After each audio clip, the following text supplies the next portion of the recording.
pessoal, estamos de volta aqui em Joaquim Egídio. Se você não conhece a região de Joaquim Egídio, isso aqui é uma estação ambiental e tem tudo a ver com esse carro que nós estamos testando hoje. É o Nissan Leaf, carro 100% elétrico, foi lançado no Brasil o ano passado. Ele é importado em apenas 3 cores. A gente tem essa cor branca, na verdade branca com o teto preto, inteiro preto ou então em prata.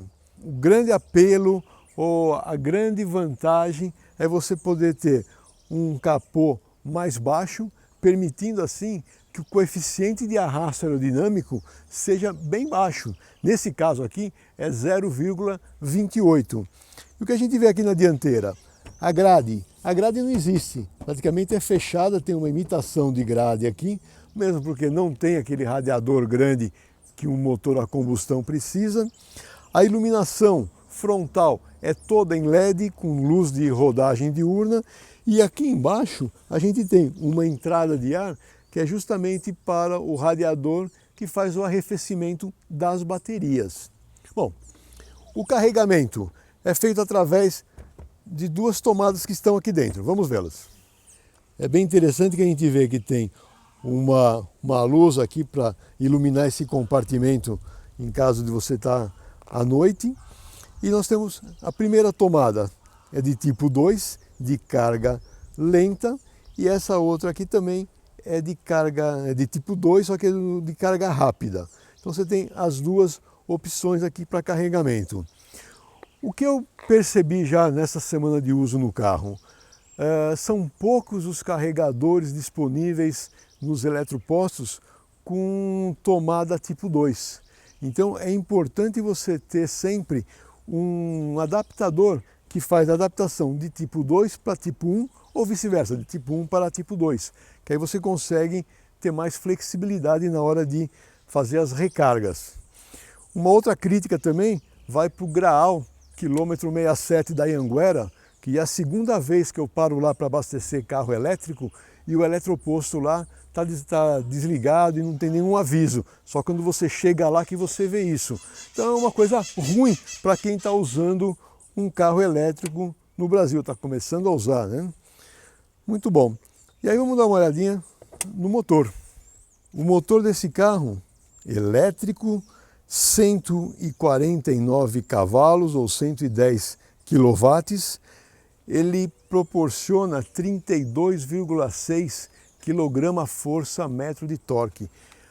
Para um carro de 1.500 quilos, quase 1.600, é um torque muito bom. E o importante é aquilo, né? No carro elétrico, esse torque ele já está no início. Você está a 1 km por hora, você já tem esses 32 kg de torque. E o que a gente vê aqui no compartimento? O conjunto motor, o motor está lá embaixo, certo? Aí a gente tem 3 módulos, um aqui embaixo, um no meio e um em cima. São aqueles módulos de conversão de energia, os conversores, a parte de refrigeração e interessante que a gente tem uma bateria de 12 volts aqui, que é uma bateria para alimentar os sistemas normais do carro, painel, rádio, essas coisas são alimentados por essa bateria. E o alternador, não tem logicamente, ele simplesmente, um desses conversores faz a carga dessa bateria. Aqui está o módulo de freio, que é o eletromecânico, perfeito. E do outro lado, no motor, a gente tem o módulo que faz toda a parte de ABS, de controle de estabilidade, controle de tração, é comandado por esse conjunto aqui, que tem um giroscópio que inclusive lê a inclinação do carro. Sistema de ar-condicionado, que também auxilia na refrigeração da bateria, e aqui o sistema de líquido de arrefecimento da bateria. Motor bem completo. O que a gente tem mais aqui de interessante em termos de números de desempenho? O 0 a 100, 7,9 segundos. E a velocidade máxima, essa fica devendo um pouquinho, é de 144 km por hora, limitada nessa velocidade. O câmbio, ele está na mesma posição que seria um câmbio de um carro com motor a combustão ali embaixo, porém ele não é um câmbio, ele é simplesmente um redutor de velocidade, ou um redutor de rotação, perdão.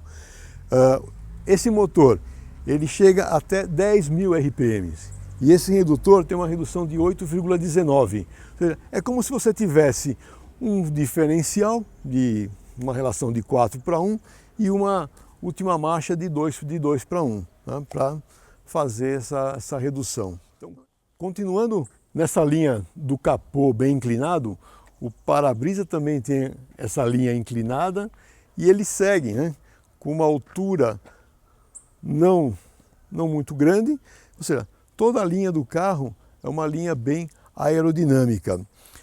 A altura livre do solo é de 155 milímetros. O comprimento total do carro dá 4,48 metros, mas o mais importante é o entre-eixo, 2,70. Isso proporciona uma boa distribuição, um bom conforto interno para os ocupantes. Na traseira, a gente vê esse defletor de teto que ajuda no escoamento do ar, né? Essa lanterna traseira eu acho um design muito bonito e termina, né, como carro que tem que ter alta eficiência aerodinâmica, a traseira praticamente reta e o para-choque traseiro, a gente vê essas protuberâncias assim aqui que fazem o quê? Um extrator de ar, melhorando o fluxo de ar de saída e, obviamente, contribuindo para toda essa aerodinâmica. Bom, o porta-malas tem 435 litros de capacidade, né? É um volume bom para um hatch tamanho médio. Ele tem a vantagem de não ter o step dentro, fica por baixo, né? E aqui tem uma mala que vem o carregador de emergência. Esse carregador ele funciona como um carregador de um laptop. Liga-se na tomada, pode ser 110 ou 220, e a outra ponta vai conectado na frente do carro. Vamos fazer a avaliação tradicional do AE, onde a gente senta aqui no banco de trás e vê o conforto. O banco do motorista está ajustado para a minha altura, 1,81 m.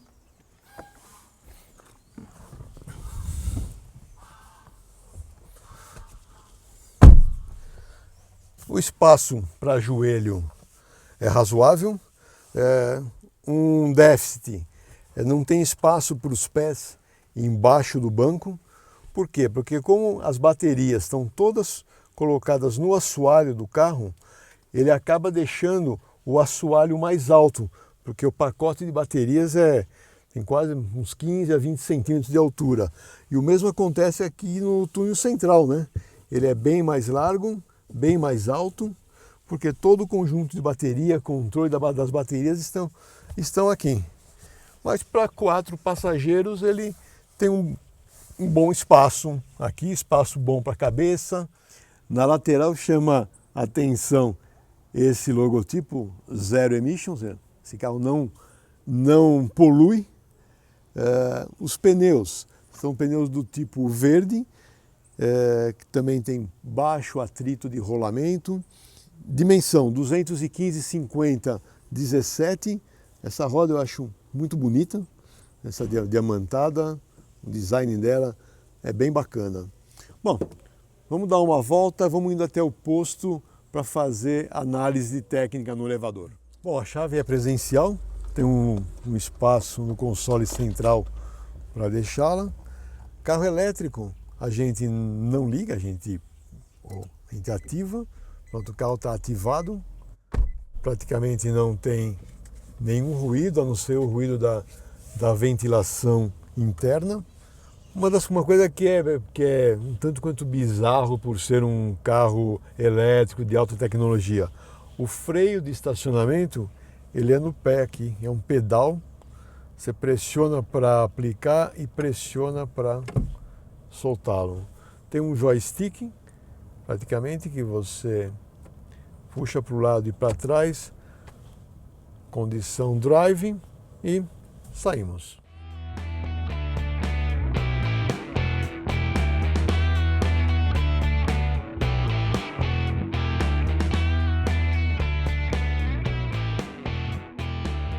chegamos aqui no posto Cadar, em Sousas. Vamos fazer aquela nossa análise técnica aqui no elevador. Primeira coisa que a gente vê, carro elétrico. O fundo do carro é totalmente fechado, priorizando a aerodinâmica. Não precisamos ter nenhuma portinhola aberta aqui para troca de óleo, obviamente. E a gente vê, jogo na entrada aqui na frente da roda, um defletor para melhorar a aerodinâmica. A suspensão dianteira é uma suspensão convencional, MacPherson, braço inferior aqui é um braço estampado, mola helicoidal, barra anti-rolagem. O que eu vejo é que as buchas da suspensão dianteira nesse carro aqui, elas são as duas buchas verticais, ou seja, ele não tem uma bucha horizontal de controle. É uma opção assim para puxar bastante, tentar puxar um pouco mais de conforto no carro.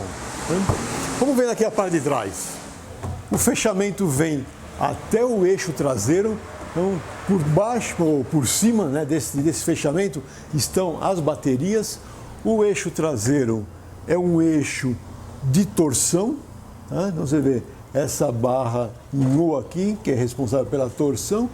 Dentro da barra em U, a gente tem a barra anti-rolagem, ou seja, ela dá um pouco mais de rigidez ou estabiliza a rigidez dessa viga em U. Braços são tubulares, né, que é interessante também. A mola é uma mola helicoidal do tipo barril, ou seja, ela é progressiva na sua constante elástica. Amortecedor pressurizado. Freio a disco na traseira, assim como na dianteira, que tem disco ventilado. Outros detalhes, por exemplo, um sensor de altura aqui da suspensão. Isso provavelmente é indicação para o ABS, para a distribuição de freio. E o step é um step mini, colocado por baixo do assoalho. Ele também forma um pouco como um defletor para evitar o efeito paraquedas dos para-choques traseiros. Solução simples, entendeu? Mas que são eficientes. Vamos dar uma andada com o carro para ver melhor. Bom, agora que já vimos toda a parte de baixo, vamos ver o comportamento dinâmico. Primeiramente nesse trecho de paralelepípedo em Joaquim Egídio, a gente vê o que eu percebo na suspensão deste Nissan Leaf é que ela não foi totalmente adaptada para as condições Brasil de terreno. A Nissan deve ter uma calibração genérica para países emergentes, que foi aplicado aqui. Então, se eles tivessem feito mais um pequeno refino de amortecedores, teria ficado um pouco melhor. Principalmente a parte de absorção de impactos, essa buraqueira que a gente tem nas nossas ruas, o carro acaba chocando muito e acaba incomodando um pouco no longo tempo de uso. Em termos de movimentação, ele vai bem, tem a vantagem, por as baterias estarem no assoalho, o centro de gravidade do carro ele é bem baixo, então isso proporciona uma boa distribuição de peso e até a rolagem da carroceria fica bem minimizado. Sistema de direção eletroassistido, também indexado à velocidade, tem boa progressão de esforço, a precisão de esterço em curvas é muito boa, você tem bastante segurança, mesmo vibrações do volante em curvas com piso irregular não é pronunciado, é uma direção bem quieta, bem confortável, e ela te dá feedback, ou seja, não é aquela direção que parece um joystick de videogame, né? Em termos de desempenho, Esses 149 cavalos do motor, 32 kgfm de torque, o torque está disponível em qualquer rotação, em qualquer velocidade. E a gente tem aqui no console central, tem dois botões. Vou explicar o primeiro, que é o botão Eco. Então nós estamos dirigindo aqui com o botão Eco acionado. No lado esquerdo, no quadro de instrumentos, está o dosador de energia, vamos falar assim. Eu não vou mexer no pedal de acelerador. O pedal eu vou manter em constante, eu vou só desligar. Ao desligar, olha a aceleração que o carro tem. Como modifica a aceleração do carro. Só por tirar do modo Eco para o modo normal. Voltei para o modo Eco. A curva do pedal do acelerador modifica absurdamente com o modo Eco e normal. Mesmo estando o modo Eco ativado, se você puxar, apertar o acelerador a fundo, você vai sentir um primeiro batente e um segundo curso adicional, que aí praticamente você desligou todo esse controle de economia de combustível e foi buscar a potência máxima. Então você não precisa ficar preocupado para fazer uma ultrapassagem ter que desligar o modo Eco. O segundo botão que tem aqui é o botão e-pedal, pedal eletrônico. Ao acionar esse botão, apareceu uma marcação azul no quadro de instrumento. Agora a gente passa a dirigir o carro apenas com um pedal. Ao tirar o pé do acelerador, o carro já entra em modo de frenagem e volta a acelerar. Depois de alguns minutos dirigindo dessa maneira, você acaba se acostumando e consegue dosar melhor essa progressão de aceleração e desaceleração. Para trânsito de cidade, principalmente, isso traz muito conforto, porque ele vai até a parar o carro realmente. Eu não vou parar aqui porque estamos numa rodovia, mas ele diminui a ponto de parar o carro e proporciona aí uma desaceleração grande. Além da condição de e-pedal, ele tem uma outra condição, que eu vou desligar o e-pedal, só para ficar claro, e aqui na alavanca ou no joystick de mudança de marcha, a gente puxando para trás mais uma vez, entra o modo B. Esse modo B, de brake, de freio, ele serve para duas coisas. A primeira e primordial é para você descer uma serra e ao descer a serra, só de tirar o pé do acelerador, ele já causa uma maior desaceleração do carro e, obviamente, regeneração de energia. Tá? Se mesmo no modo B você acionar o e-pedal, então você pode andar com o e-pedal e o modo B, e a desaceleração acaba ficando maior, assim como a regeneração de energia também é maior. Lembrando que quando você está acionando o freio através do e-pedal ou do modo B, você está usando apenas o freio elétrico. As pinças do freio de serviço, elas não estão atuando. Elas só vão atuar se você aplicar o freio de pedal e exigir uma desaceleração maior. Aí sim, as pastilhas vão atuar e vão ajudar a parar o carro numa menor distância. Agora eu desativei tudo. Desativei o modo B, brake, está no drive, desativei o e-pedal e vamos acionar o pedal de freio.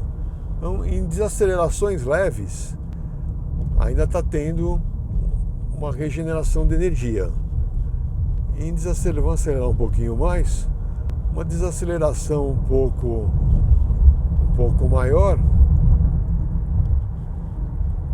Não vem ninguém aqui atrás. A gente percebe que ele tem a sensação de frenagem é muito parecida com um carro com freio, com servo freio normal a vácuo. Então, para o usuário não tem muita diferença não. O volante ele é multifuncional, então do lado esquerdo a gente consegue controlar várias opções no painel de instrumentos, então tem várias configurações, inclusive temperatura da bateria, então consegue mexer em várias opções que tem do lado esquerdo. Central multimídia é aquela central padrão que a gente conhece de outros modelos, não tem mapa residente, você tem que conectar o seu celular iPhone ou Android através de cabo. Controle do ar-condicionado digital, eletrônico, automático. E tem uma coisa que realmente, por ser um carro importado, acaba vindo de graça, mas não precisaria para um país tropical ter aquecimento nos bancos, né? Estamos chegando na subida, a gente gosta de acelerar o carro aqui. Vamos desligar o modo eco, vamos no modo normal. Vamos parar um pouco aqui. Vamos fazer uma aceleração para ver os níveis de ruído interno. Não é uma prova de desempenho, apenas para ver como que o carro se comporta nessa aceleração. Vamos em modo drive, aí vamos sair.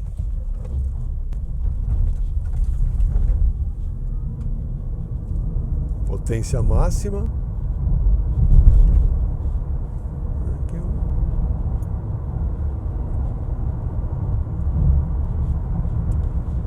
Bom, a quietude a bordo é uma coisa assim que chama a atenção.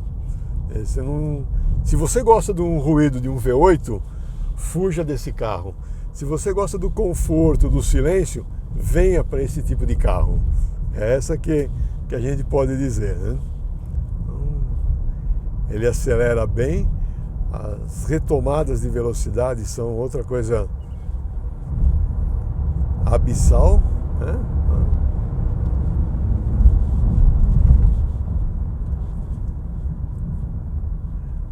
Aí quando a gente está andando de carro elétrico, todo mundo quer saber o quê? Qual que é a autonomia, qual que é o consumo. Então vamos falar um pouco disso. Autonomia.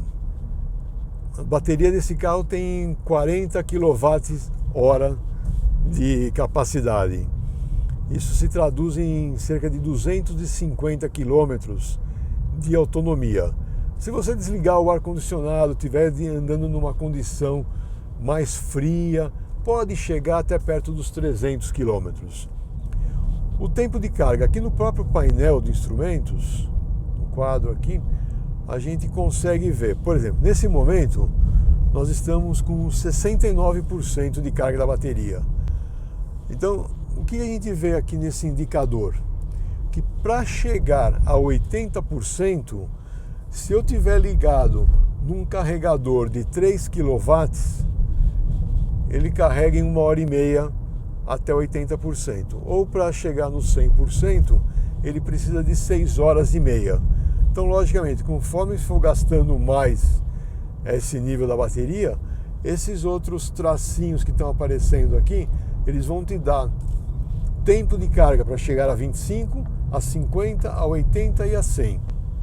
E você pode selecionar qual que é o carregador. Então aqui estou no carregador mais lento, que é o de 3 kW. Se eu mudar para um carregador rápido de 50 kW, por exemplo, para chegar a 100% da onde nós estamos aqui, de 70% para 100%, demoraria 59 minutos. Para chegar a 80%, demoraria 5 minutos. E aí, a hora que for gastando, você vai tendo todo esse monitoramento para você poder se programar. Em termos de custo do quilômetro rodado, eu usei essa semana inteira o carro aqui em Campinas, fazendo as minhas atividades do dia a dia. Chegando na minha casa, eu conecto o carregador que está no porta-malas na tomada de 220 que eu tenho na minha garagem. Lembrando que tem que ser uma tomada com um sistema de uma instalação elétrica da casa, tem que ser bem aterrada para poder ligar esse carregador. Se for uma casa muito antiga, talvez não consiga carregar com esse tipo de carregador. E eu usei no dia a dia, eu fiz a conta, considerando o preço do quilowatt-hora que eu pago na minha conta de luz mensal, em torno de 78 centavos o quilowatt. E o consumo que esse carro está tendo me dá um custo entre 15 a 20 centavos o quilômetro rodado.